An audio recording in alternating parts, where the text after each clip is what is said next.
Hi friends, ಸುಮಾಸ್ ಕಿಚನ್ಗೆ ಸ್ವಾಗತ. ಇವತ್ತಿನ ದಿನ ನಾವು ಮಸಾಲೆ ದೋಸೆ ಹೇಗೆ ಮಾಡೋದು ಅಂತೇಳಿ ನೋಡೋಣ. ಅದಕ್ಕೂ ಮುಂಚೆ ಹಿಟ್ಟನ್ನು ರೆಡಿ ಮಾಡ್ಕೋಬೇಕಾಗತ್ತೆ. ಹಿಟ್ಟಿಗೆ ಅಕ್ಕಿ ಮತ್ತು ಉದ್ದಿನಬೇಳೆ ಎಷ್ಟು ಹಾಕಬೇಕು ಅಂತೇಳಿ ಈ ವಿಡಿಯೋದಲ್ಲಿ ತೋರಿಸಿದ್ದೀನಿ. ನೀವು ಸಾಫ್ಟಾಗಿ ದೋಸೆ ಹೇಗೆ ಮಾಡೋದು ಅಂತೇಳಿ ಈ ವಿಡಿಯೋದಲ್ಲಿ ನೋಡ್ತಾ ಹೋಗ್ಬೋದು.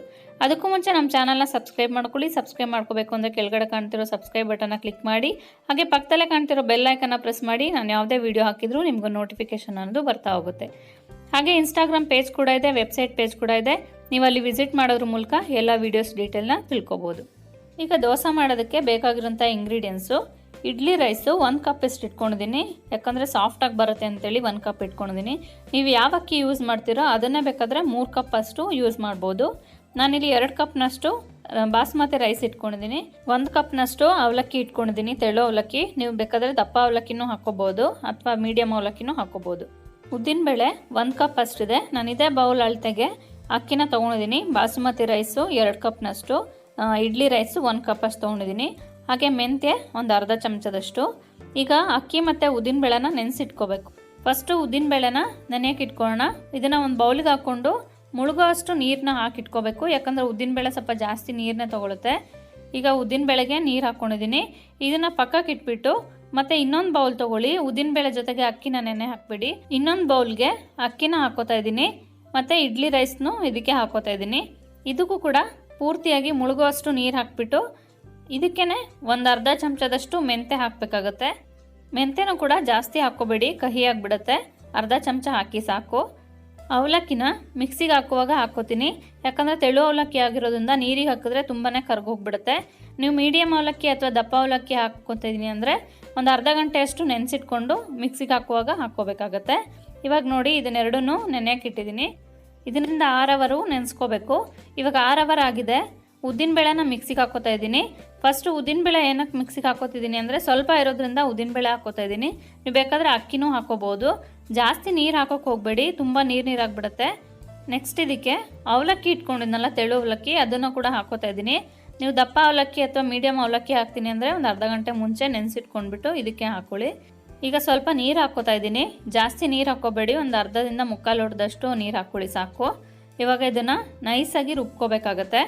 ನೋಡಿ, ಇವಾಗ ರುಬ್ಕೊಂಡಿದ್ದೀನಿ. ರುಬ್ಕೊಂಡಿರೋದನ್ನು ಒಂದು ಪಾತ್ರೆಗೆ ತೆಕ್ಕೋತಾ ಇದ್ದೀನಿ. ಜಾರ್ಗೆ ಸ್ವಲ್ಪ ನೀರು ಹಾಕ್ಬಿಟ್ಟು ಹಾಕ್ಕೊಳ್ಳಿ. ನೋಡಿ, ಸ್ವಲ್ಪ ನೀರು ಹಾಕ್ಕೊಳ್ಳಿ, ಜಾಸ್ತಿ ನೀರು ಹಾಕ್ಕೋಬೇಡಿ.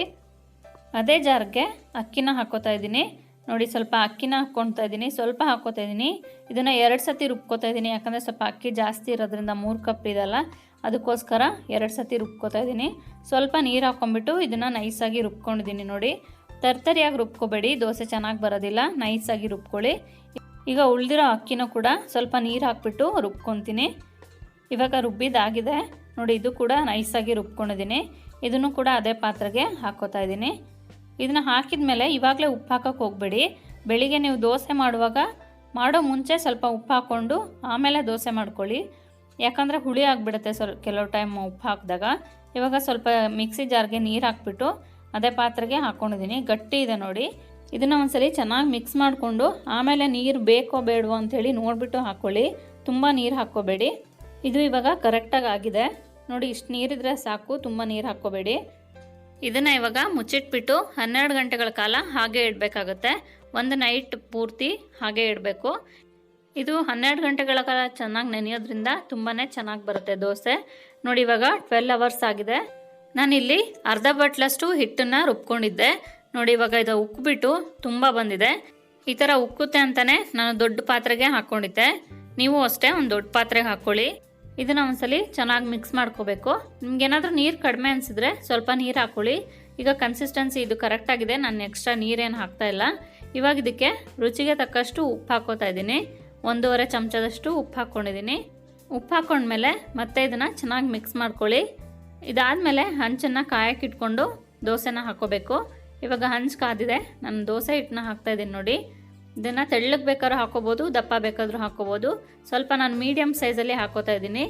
ನೋಡಿ, ಸ್ವಲ್ಪ ಎಣ್ಣೆ ಬೇಕಾದರೆ ಹಾಕ್ಕೊಳ್ಳಿ, ಇಲ್ಲ ತುಪ್ಪ ಬೇಕು ಅಂದರೂ ಹಾಕ್ಕೋಬೋದು, ಚೆನ್ನಾಗಿರುತ್ತೆ. ಮಕ್ಕಳಿಗೆ ಬೆಣ್ಣೆ ಹಚ್ಬಿಟ್ಟು ಕೊಡಿ, ಚೆನ್ನಾಗಿರುತ್ತೆ. ನೋಡಿ, ಇವಾಗ ಗರ್ಗರಿಯಾಗಿ ಆಗಿದೆ. ಇದನ್ನು ಒಂದು ತಟ್ಟೆಗೆ ತೆಕ್ಕೋತಾ ಇದ್ದೀನಿ. ಈಗ ನೆಕ್ಸ್ಟು ಇನ್ನೊಂದು ದೋಸೆನ ಹಾಕೋತೀನಿ. ದೋಸೆ ಜೊತೆಗೆ ಕಾಯಿ ಚಟ್ನಿ ಇದ್ದರೆ ತುಂಬಾ ಚೆನ್ನಾಗಿರುತ್ತೆ. ನಾನು ಕಾಯಿ ಚಟ್ನಿ ರೆಸಿಪಿನ ಡಿಸ್ಕ್ರಿಪ್ಷನ್ ಬಾಕ್ಸಲ್ಲಿ ಕೊಟ್ಟಿದ್ದೀನಿ. ನೀವು ಅದ್ರ ಮೇಲೆ ಕ್ಲಿಕ್ ಮಾಡೋದ್ರ ಮೂಲಕ ಕಾಯಿ ಚಟ್ನಿ ಹೇಗೆ ಮಾಡೋದು ಅಂತೇಳಿ ನೋಡ್ಬೋದು. ಇವಾಗ ನೋಡಿ ದೋಸೆ ಆಗಿದೆ. ಇದನ್ನು ಕೂಡ ಒಂದು ತಟ್ಟೆಗೆ ತೆಕ್ಕೋತಾ ಇದ್ದೀನಿ. ನೋಡಿದ್ರಲ್ಲ ವೀಕ್ಷಕರೇ, ಗರ್ಗರಿಯಾಗಿ ದೋಸೆ ಹೇಗೆ ಮಾಡೋದು ಅಂತೇಳಿ. ನಿಮಗೆ ಈ ರೆಸಿಪಿ ಇಷ್ಟ ಆಗಿದೆ ಅಂತ ಅನ್ಕೋತೀನಿ. ನಮ್ಮ ಚಾನಲ್ನ ಸಬ್ಸ್ಕ್ರೈಬ್ ಮಾಡೋದು ಮರಿಬೇಡಿ. ಹಾಗೆ ಇನ್ಸ್ಟಾಗ್ರಾಮ್ ಪೇಜ್ ಕೂಡ ಇದೆ, ವೆಬ್ಸೈಟ್ ಪೇಜ್ ಕೂಡ ಇದೆ, ಅಲ್ಲಿ ವಿಸಿಟ್ ಮಾಡ್ಬೋದು. ಹಾಗೆ ಫೇಸ್ಬುಕ್ ಪೇಜ್ನ ಲೈಕ್ ಮಾಡೋದು ಮರಿಬೇಡಿ.